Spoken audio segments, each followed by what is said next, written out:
अपने देश के लगभग सभी बड़े कलाकारों के साथ संगत की है, बहुत सारे मंचों पर आप रहे। कुछ कलाकारों के साथ अगर आपका ऐसा अनुभव है कि लगता है कि नहीं, ये तो मुझे जीवन भर याद रहने वाला रहा। क्या हुआ था, जमशेदपुर में एक फेस्टिवल हुआ था, होल नाइट। तो उसमें पहला मेरा तबला सोलो, मेरे बाद उस्ताद बिलायत खान साहब का भाई, और आखिर में आमिर खान साहब का। मैं जब मिडिल पोर्शन जब मैं बजा रहे थे तबला सोलो, मैंने देखा कि आमिर खान साहब आके एकदम सामने बैठ गए। तो मेरा तो ख़त्म हो गया। मैंने चलो फिर hotel, back to the hotel. तो ऑर्गेनाइज़र जो था वो कहा नहीं आप जा नहीं सकते हैं अभी। बोले इसका मतलब? बोले ना, आपका बजाना है। मैंने तो बजा लिया। बोले नहीं आपको आमिर खान साहब के साथ बजाना है। बोले आमिर खान साहब के साथ? मैं नहीं बजाऊंगा।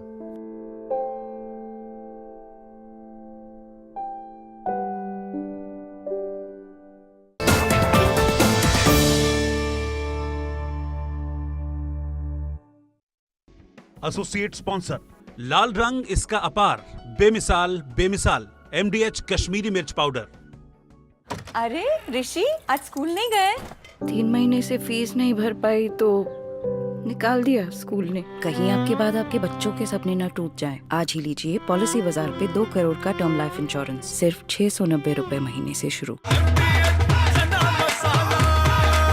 अब छोलिया हो या लोबिया, सफेद चने या काले चने, सब कुछ मजेदार बने।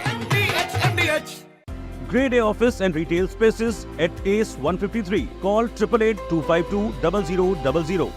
बढ़िया है, क्यों नहीं? प्राकृतिक हल्दी, मिर्ची, धनिया। नहीं, मिर्ची, धनिया, हल्दी, MDH। आपके घर के खाने में रेस्टोरेंट जैसा स्वाद ले आए MDH का शाही पनीर मसाला। पनीर को क्या मस्त बना डाला। One final opportunity. ACE Tablet, Sector 152, Noida. Call 8882520000. खुद को पैम्पर करिए MDH बादाम रोगन के साथ, जो आपको संवारे, निखारे और नरिश करे। चमके चमके हाँ, दमके दमके, त्वचा में समाए, हाइड्रेट करे, हर उम्र की त्वचा का पोषण करे। MDH बादाम रोगन, नेचुरल, टेंडर, प्योर। चमके चमके।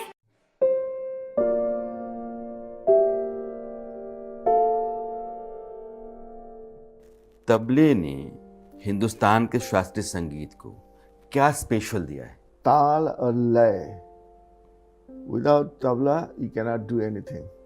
जब तबला का सृष्टि जो हुआ, हम लोग पहले कहते थे कि आमिर खुसरो उसको काट के, पखावज को काट करके उन्होंने तबला बनाया, लेकिन that was not the truth. जी।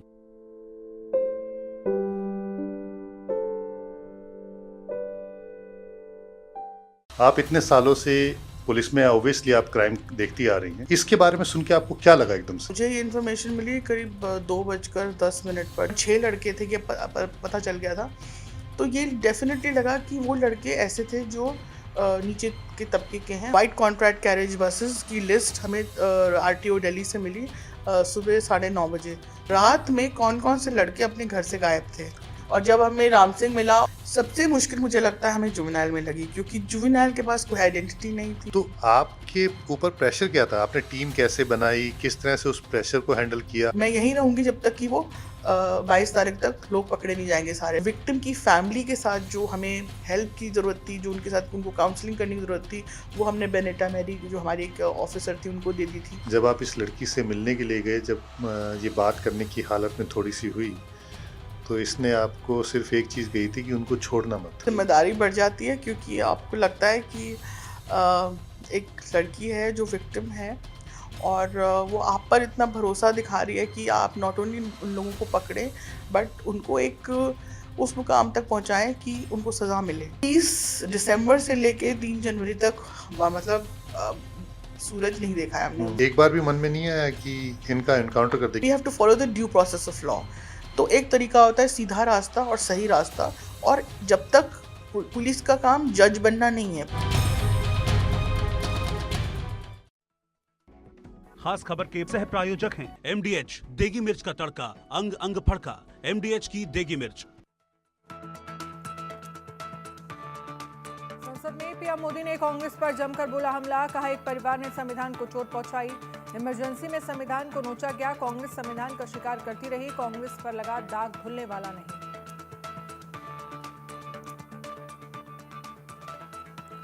लोकसभा में संविधान पर चर्चा के दूसरे दिन राहुल गांधी ने केंद्र पर बोला हमला, कहा द्रोणाचार्य की तरह युवाओं किसानों का अंगूठा काट रही सरकार। अनुराग ठाकुर का पलटवार, बोले आपने तो सिखों का गला काटा। One nation one election bill के साथ सरकार तैयार, सोमवार को कानून मंत्री अर्जुन राम मेघवाल लोकसभा में पेश करेंगे बिल, चर्चा के लिए जेपीसी में भेजेगी केंद्र। संभल में 46 साल बाद खोला गया मंदिर का ताला, विधि विधान के साथ की गई पूजा, मकान बनाकर किया गया था मंदिर पर अतिक्रमण।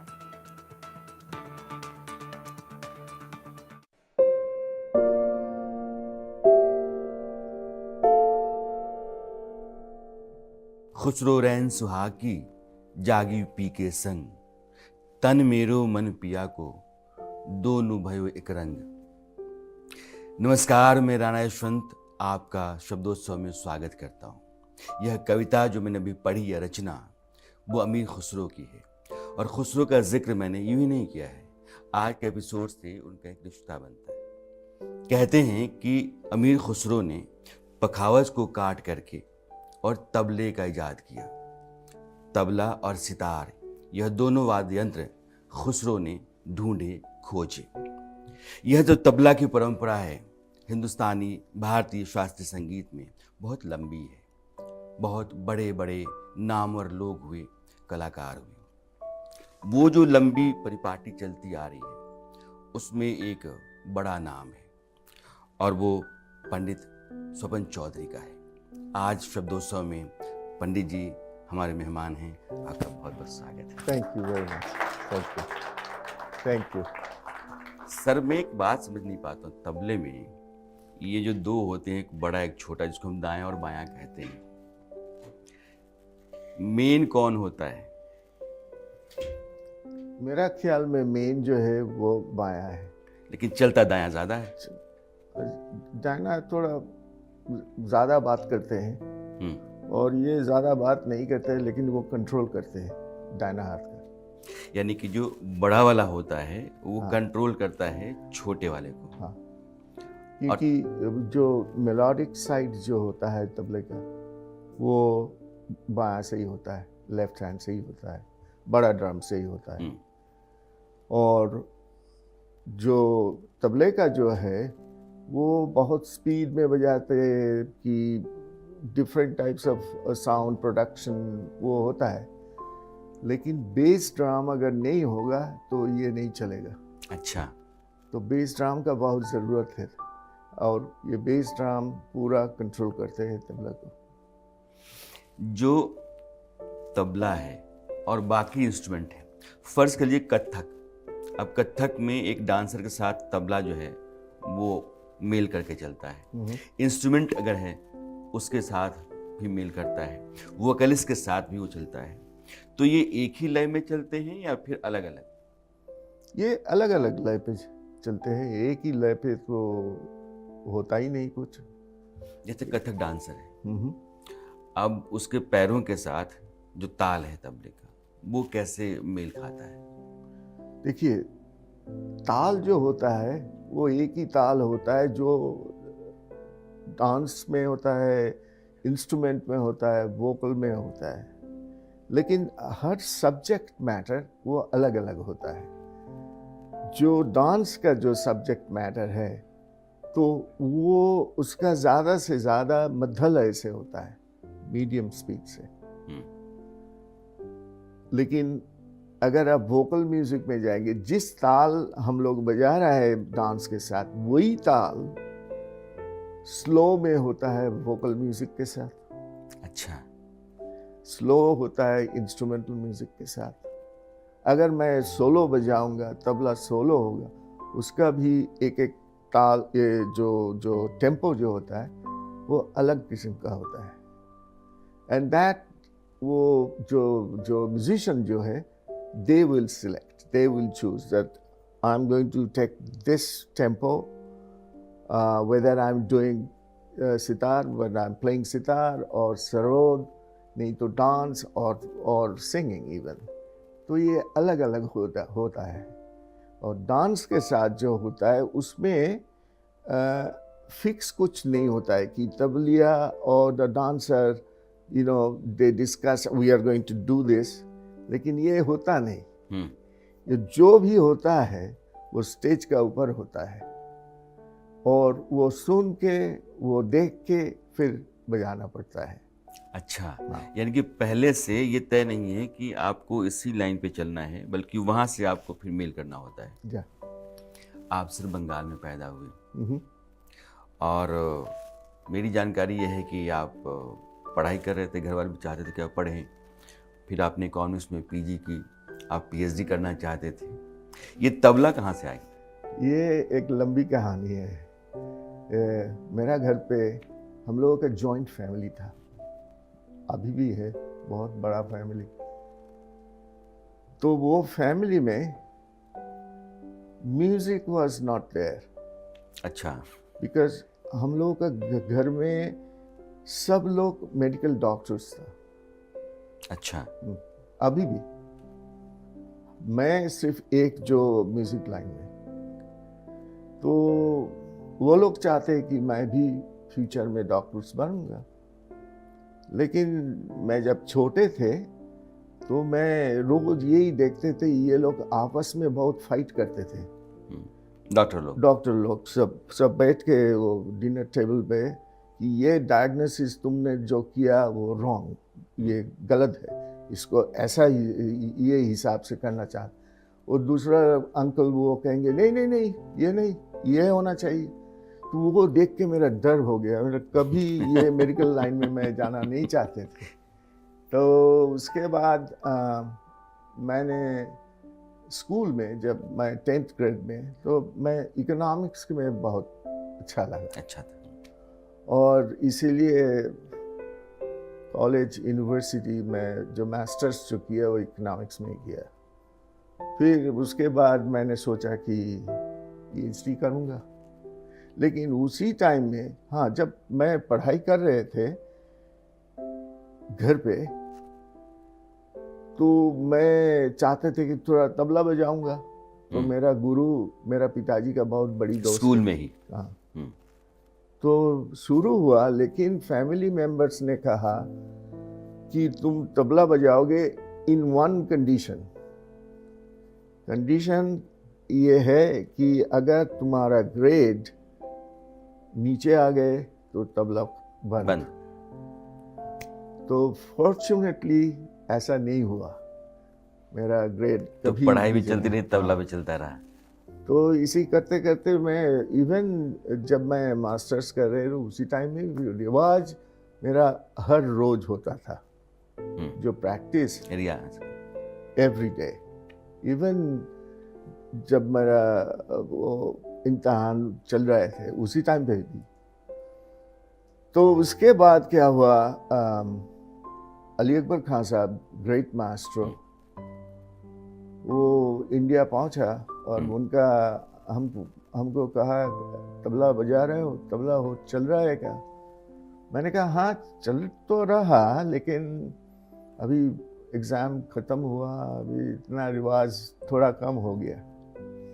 तो उन्होंने कहा ठीक है, मैं तुम्हारा सुनाओ हमको आज। अच्छा। तो मैं गए, उनके साथ आधा घंटा बजाया और वो बहुत इम्प्रेस हो गया। तो उन्होंने कहा ये मेरा पहला प्रोग्राम, तुम बजाओगे मेरा साथ। क्या बात। और वो प्रोग्राम बहुत इम्पोर्टेंट इसीलिए था कि वो ऑल इंडिया रेडियो उसी टाइम पे, ये मैं बात कर रहा हूँ 1969 जी। तो उसी टाइम में ऑल इंडिया रेडियो वो रिले करते थे ऑल ओवर इंडिया। एंड तो वो प्रोग्राम मैंने बजा लिया। क्या बजाए वो मेरा तो याद नहीं है, लेकिन उस दिन के बाद मेरा नाम थोड़ा स्प्रेड हुआ और सब लोग कह रहे कि ये सपन चौधरी भाई ये कौन है, ये अच्छा बजाया ये तो डिफरेंट म्यूजिशियन वो हमको इनवाइट किया उन लोगों के साथ बजाने के लिए। बस ये करते करते मेरा पीएचडी ख़त्म हो गया। वो हुआ नहीं और कभी कभी ज़िंदगी में ऐसे भी इत्तेफाक होते हैं। अली अकबर खान साहब जब सरोद में कोई नाम शुरू होता है तो उनसे सिलसिला चलता है और उतने बड़े म्यूजिशियन ने आपको कहा कि मेरे साथ आज तुम बजाओ और वहाँ से ज़िंदगी ने एक नया मोड़ ले लिया। तो सर ने पीएचडी जो है उसका आइडिया ड्रॉप कर दिया। अब सर तबले में कई घराने में देखता हूँ, दिल्ली का घराना है, पंजाब का है, लखनऊ का है, अजराड़ा का है। ये घरानों में क्या फ़र्क है? घराना होता है एक अलग अलग स्टाइल, क्योंकि जब घराना हुआ उसी टाइम में ये हम लोगों का जो म्यूज़िक जो है वो कोर्ट म्यूज़िक होता था, राज दरबार में होता था। तो हर एक म्यूजिशियन के हर एक रूप होना चाहिए। यही महाराजा उसी टाइम पे वो लोग यही चाहते थे। तो इसीलिए हर एक म्यूजिशियन के एक अलग अलग अप्रोच शुरू हुआ उसी टाइम से। अच्छा, जब ये कहते कि यही शुरू हुआ घराना, मतलब एक स्कूल, जैसे डिफरेंट स्कूल है ना, तो ये ऐसा ही हो रहा है कि ये एक दिल्ली स्कूल, लेकिन ये शुरू हुआ दिल्ली में। जैसे दिल्ली, फिर अजराड़ा, वो मेरठ में है, छोटा सा गांव। एक छोटा सा गांव है मेरठ में, अजराड़ा, और वहाँ से एक स्कूल चला तबले का जी। तो दिल्ली, अजराड़ा, पंजाब, फिर दिल्ली के बाद आया लखनऊ। सर फर्ज कर लीजिए कि आप बजा रहे हैं और मैं तबले की समझ रखता हूँ, तो आपके बजाने से क्या मैं पकड़ लूँगा कि आपके घराने के हैं? जरूर। यानी कि उसका अपना कुछ सिग्नेचर होता है? सिग्नेचर होता है, वो स्टाइल होता है, ये बजाने का एक स्टाइल होता है। जैसे आप डांस में देखिए जी, डांस में अगर कथक अब देखिएगा तो कथक में वो डिफरेंट स्टाइल होता है। वो घराना होता है कि लखनऊ घराना, कि जयपुर घराना, कि बनारस घराना, एक घराना, मतलब उसका अप्रोच अलग होता है। जैसे अगर आप रेस्टोरेंट में जाइएगा तो आप चाइनीज लेंगे तो चाइनीज में बहुत सारी है, कैंटोनीज वेराइटीज, हाँ, डिफरेंट टाइप, तो उसका अलग अलग टेस्ट होता है। तो म्यूजिक में भी ऐसा ही है। डांस में देखिए, कि इंस्ट्रूमेंट में देखिए, कि वोकल म्यूजिक में देखिए, कि तबले पे देखिए, सब अलग अलग होता है। तो आप लखनऊ स्कूल से हैं? जी। तो लखनऊ और दिल्ली में मैं कहूँ कि फ़र्क क्या है? ऐसे फर्ज करिए कि आपको बोल के बताना हो कि ये तबले के बोल हैं ऐसे, तो दिल्ली ये हो जाएगा और लखनऊ ये हो जाएगा। दिल्ली का जो मेन जो है उसको हम लोग कहते हैं किनारबाज, मतलब साइड से बजाना। अच्छा। और 2 अंगुल, 2 फिंगर्स। ठीक है। अच्छा, तो ये बहुत सॉफ्ट होता है। जब वो दिल्ली से लखनऊ आया, उसी टाइम पे लखनऊ में पखावज, नगाड़ा और कथक डांस डोमिनेटिंग। तो कथक डांस के बजाने के लिए 2 आंगुली से वो सॉफ्ट बजाना मुश्किल, तो 4 उंगली आ गई, तो उसमें पूरा हाथ आ गए। तो वो लोग डिफरेंट बोल पैटर्न, फिंगरिंग टेक्निक, ये सब अलग हो गया। तो दिल्ली और लखनऊ का फ़र्क ये है, दिल्ली बंदबाज होता है, बंदबाज के मतलब सॉफ्ट, म्यूटेड, सॉफ्ट, और जो लखनऊ का जो है उसको कहते हैं पुरबबाज। पुलाबाज। हाँ। पुलाबाज का मतलब है उसमें चाटी का प्रयोग बहुत ज़्यादा होता है, थाप जो होता है उसका प्रयोग ज़्यादा होता है। तो यही फ़र्क है। लखनऊ घराने की 2 शाखाएं हो जाती हैं, एक बनारस चली जाती है और दूसरी फर्रुखाबाद। आप लखनऊ से हैं सर। हिंदुस्तान से कई शहरों में आपने शोहरत बटोरी, फिर आप यहाँ से चले गए अमेरिका। ये भारत से अमेरिका क्यों गए आप? ऐसा मैं नहीं कह सकते कि मैं चले गए। मैं हिंदुस्तान, मेरा जन्म हिंदुस्तान, मैं भी हिंदुस्तानी और रहूँगा भी हिंदुस्तानी। लेकिन वहाँ क्या हुआ, प्रचार के लिए मैंने पहले जब गए थे 1981 में गए, लेकिन मेरा यह था कि जाने का पहले I want to be fully established in India and I should serve India first. तो 30 साल का ऊपर मैंने इंडिया में थे। उसके बाद जब ये अली अकबर खान साहब एक बहुत बड़ा इंस्टीट्यूट तैयार किया हुआ हाँ कैलिफोर्निया में, तो 1981 में उन्होंने हमको इनवाइट किया था। तो पहले मैंने ना किया था, फिर उसके बाद हाँ करना पड़ा। तो मैंने कहा ठीक है, मैं शॉर्ट टाइम के लिए जाएंगे। शॉर्ट टाइम में फिर गए, वापस आए, फिर 2 बार, फिर 3 बार, ये करते करते करते अभी तो ज़्यादा से ज़्यादा उधर ही। लेकिन हर साल मैं 3 महीने के लिए तो आते ही है इधर। 3 महीने के लिए आप यहाँ आते हैं। हिंदुस्तान में जो ऑडियंस आपको सुनती है और वेस्टर्न कंट्रीज में जो लोग आपके पास आते हैं सुनने के लिए, इन दोनों ऑडियंस में क्या फ़र्क आपको लगता है? नहीं, हिंदुस्तान में सब लोग हम लोगों का म्यूज़िक जानते हैं और बहुत एजुकेटेड भी है, मीन्स म्यूजिकली। वो लोग वहाँ पहले इतना जानकारी नहीं था उन लोग, but they worked very hard still now. तो वो सीखने लगा, फिर लाइब्रेरी में गए, सब कुछ हम भी इंडिया, फिर इंडिया आने लगा। और जितना यहाँ जो कॉन्फ्रेंस और प्रोग्राम्स जो तो वो सुनने आते हैं ये लोग, तो वो करते करते ये लोगों का अभी मैच्योरिटी बहुत बढ़ गया। और वो भी अभी जैसे हम लोग सुनते इधर उधर भी ऐसा ही सुनते हैं। अब यहाँ अच्छा आप कुछ काम किया तो दाद देते हैं लोग, क्या बात है, क्या बात है। अब वहाँ भी ऐसा करने लगा वो लोग, अंग्रेज बोलते हैं क्या बात है। इधर से मैंने महसूस किया है कि पिछले कुछ दशकों से वेस्टर्न म्यूजिक में तबला बहुत तो प्रोमिनेंटली घुसा है। तो तबले का यूज जो वेस्टर्न म्यूजिक में बढ़ा है, इसका कारण क्या है? तब वो वहाँ सिंग कर जाता है। देखिए, तबले का जो इम्पोर्टेंस जो है, ये एक मेलोडिक परकशन है। जैसे वेस्टर्न म्यूजिक में वो जो परकशन डिपार्टमेंट जो उन लोगों का होता है, पियानो जो है, पियानो को वो लोग परकशन कहते हैं। अच्छा, हाँ, वो परकशन डिपार्टमेंट में पढ़ते हैं पियानो। लेकिन हम लोगों का तबले का जो साउंड जो है वो इतना मीठा है, वो जब बजता है ना, एक स्ट्रोक वो कैच कर लेते हैं। अगर 10 परकशन बजा रहा है, उसमें एक तबला बजाएगा, वो एकदम नोटिस करेंगे आप। इसका इतना इम्पोर्टेंस यही है। 1 नंबर। 2 नंबर, हम लोग जिस तरीक़े से इम्प्रोवाइज करते हैं, एक पैटर्न लेके, एक रिदमिक पैटर्न लेके, हम लोग जैसे उसको बढ़त कहते हैं, बढ़त करते हैं।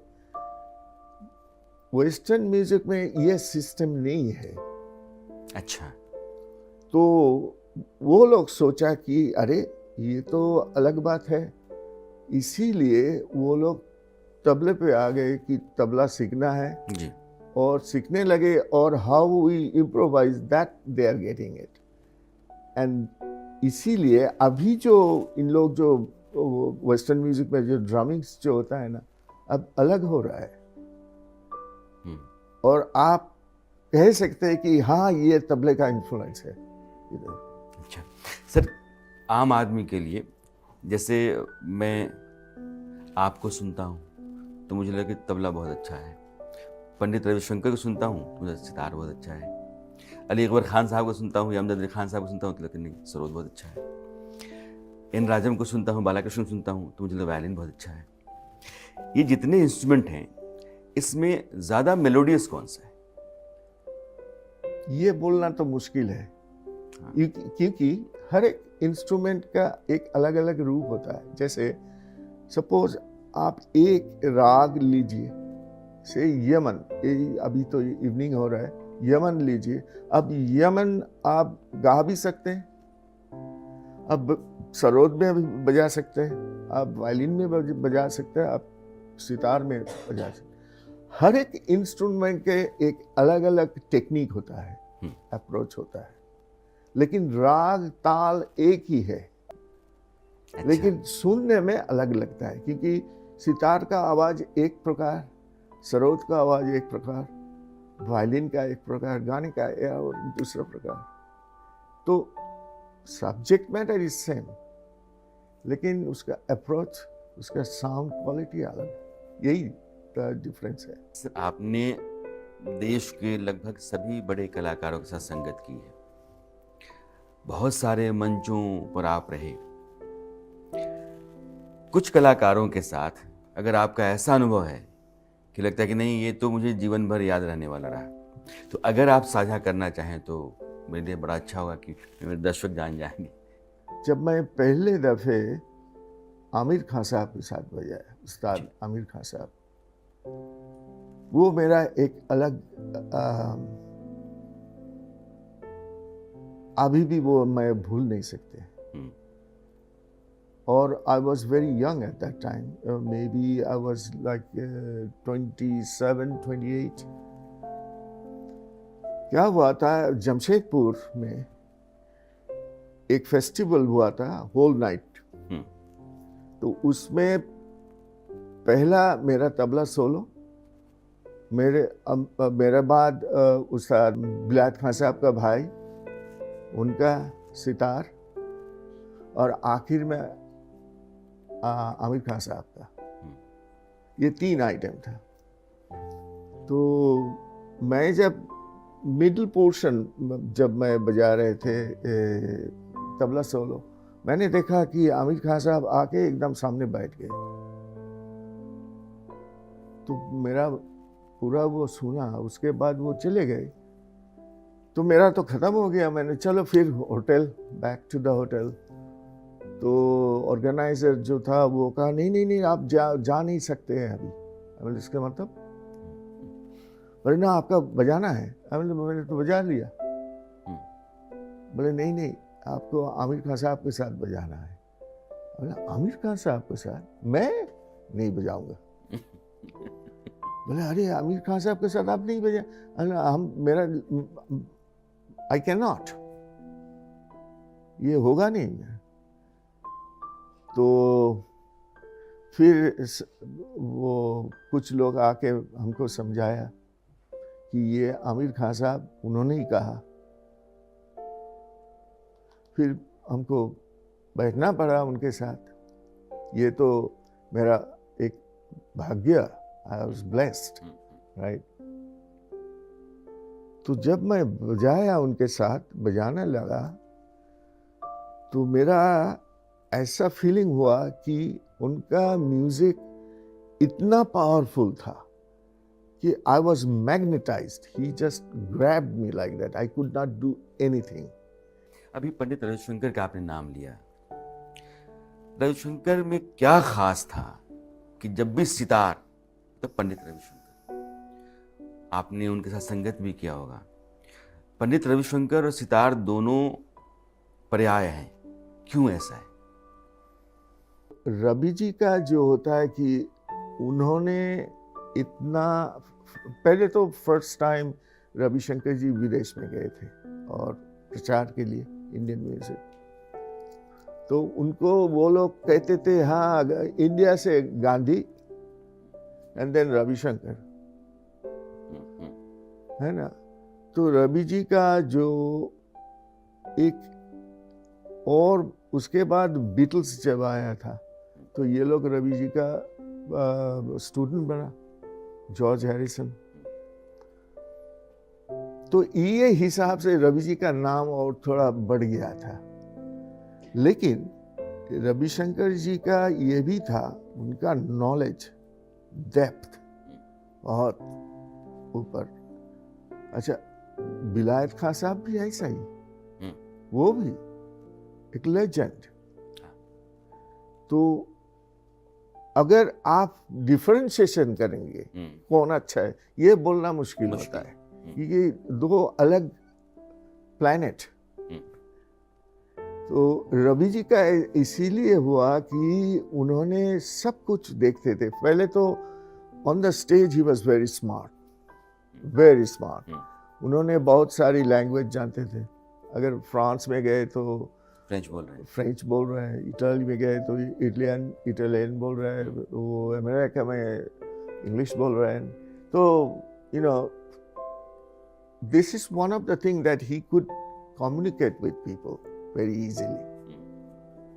Not every musician could do that, which Raviji did.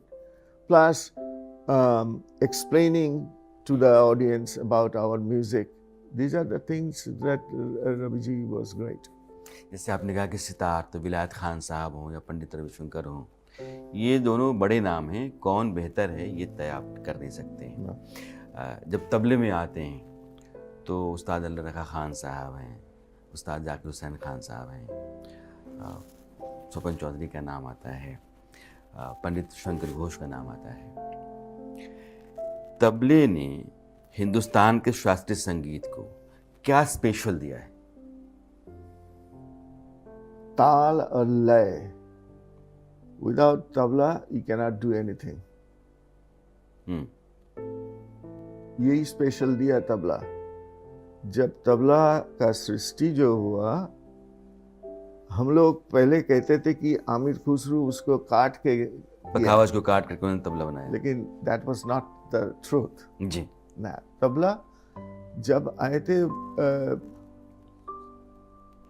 जब पर्शियन इन्वेशन हुआ था 13th सेंचुरी, तो उसी टाइम में तबले का, देखिए तबला अगर देखा जाए तो 6th सेंचुरी अगर जाएंगे आप टेम्पल में, वहाँ भी देखेंगे जो देखने में लगता है कि ये तबला और बाया लोग बजा रहे हैं।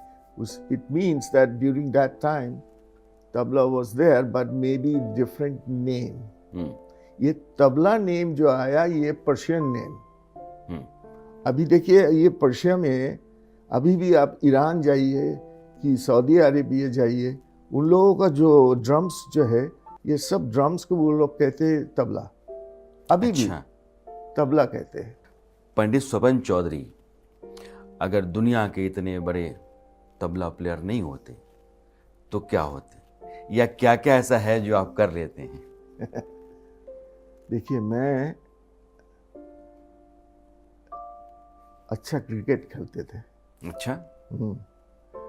और यूनिवर्सिटी, इंटर यूनिवर्सिटी जो गेम्स होते थे उसी टाइम पे मैं यूनिवर्सिटी रिप्रेजेंट किया था, लेकिन मेरा पिताजी का इच्छा नहीं था कि क्रिकेट खेलें ना। तो एक दिन क्या हुआ, एक फाइनल मैच चल रहे थे, championship match between 2 universities, and I was playing. I was batting, and the person who did throw the ball, somehow or other I missed that line of the ball. I was a little bit unmindful, and the ball hit me over here. You can still see this cut here, big cut.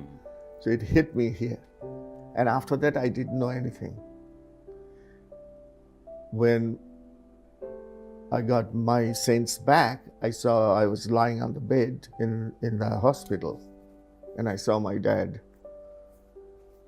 And so the doctors were telling my dad that, sir, he needs stitching. He needs 5 stitches. So my dad said, do it. He said, but he needs some shots to make it numb. He said, no, do it. Because it's a punishment.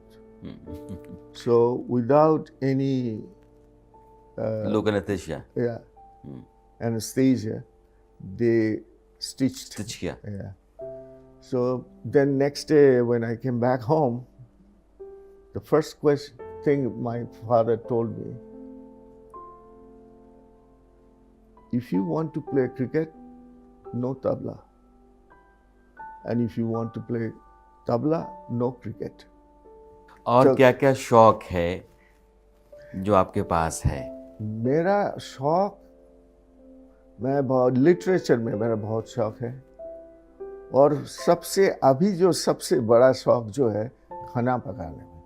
अच्छा, ये नया वाला हो गया है। ये मैं बहुत अच्छा, देखिए मैं, सब लोग कहते हैं कि आप बहुत अच्छा बजाते हैं, आप बहुत फेमस है, लेकिन मेरा सोच में तो तबले पे अभी तक मेरा कुछ हुआ नहीं।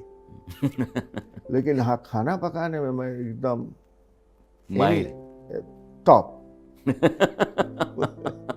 कि इंडियन, इटालियन, चाइनीज की सारे डिश बनाते हैं आप? Of course. तब तो सर मल्टी टैलेंटेड है। हाँ, अब मैं खाने पकाने मैं तो उस्ताद हूँ। चलते चलते सर मैं चाहूँगा कि आदमी जब अपनी ज़िंदगी को पलट के देखता है तो बहुत सारी चीज़ें उसको नज़र आती हैं। लगता है कि अच्छा, ऐसे ऐसे होकर के मैं यहाँ पहुँचा हूँ। आज की तारीख में जो आदमी कर रहा होता है, नहीं पता होता है कि वो क्या कर रहा है, करता है, फिर कुछ करता है, फिर कोई नया मोड़ आ जाता है, कोई नई घटना हो जाती है, कोई इंसान मिल जाता है, कोई छोटी कामयाबी मिलती है, उनसे बड़ी हो जाती है। जब पलट के आप जैसे बड़े ऊंचे मकाम पर आदमी खड़ा होता है, पलट कर देखता है तो उसको कुछ चीज़ें दिखती हैं जो साफ साफ नज़र आती हैं। आपको कुछ घटनाएं दिखती हैं ऐसी? बहुत सारी घटनाएं ऐसा देखा। जब मैं पहले दफ़े जब मैं स्टेज पे गए और वो जो मेन आर्टिस्ट था वो हमको देखा, तो वो ऑर्गेनाइजर को कहा, भाई ये कौन है? तो उन्होंने कहा कि ये तो आपके साथ बजाएंगे। ये सर, ये नहीं, हटाओ इसको। He kicked me out from the stage, and that was my turning point. तो मैंने उसी दिन मैंने उनको कहा कि एक टाइम आएगा जिस दिन आपको हाथ जोड़ के हमको रिक्वेस्ट करना पड़ेगा कि आप मेरा साथ बजाइए, और आपका जो फीस होगा मेरा आपसे डबल फीस होगा। पंडित जी ने बड़े मार्के की बात कही। नाकामी और अपमान ये दोनों सहने के लिए नहीं होते हैं, पालने के लिए होते हैं। अपने भीतर पाली आग की तरह, ताकि उस आग में आप तपें और आप बेहतर, कामयाब और नामवर बन सकें। जैसे पंडित स्वपन चौधरी, एक घटना ने आपको कहाँ से कहाँ ला दिया है। सर आप आए, आपने वक्त दिया, अपनी ज़िंदगी हमारे सामने रखी है। मैं उम्मीद करता हूँ कि मेरे दर्शकों को आपकी बातचीत बहुत पसंद आई रही होगी। Thank you very much for inviting me. Thank you. शब्दों की इस एपिसोड में बात यहीं तक। इंतज़ार कीजिए अगले हफ्ते इसी वक्त का। मिलते हैं। नमस्कार।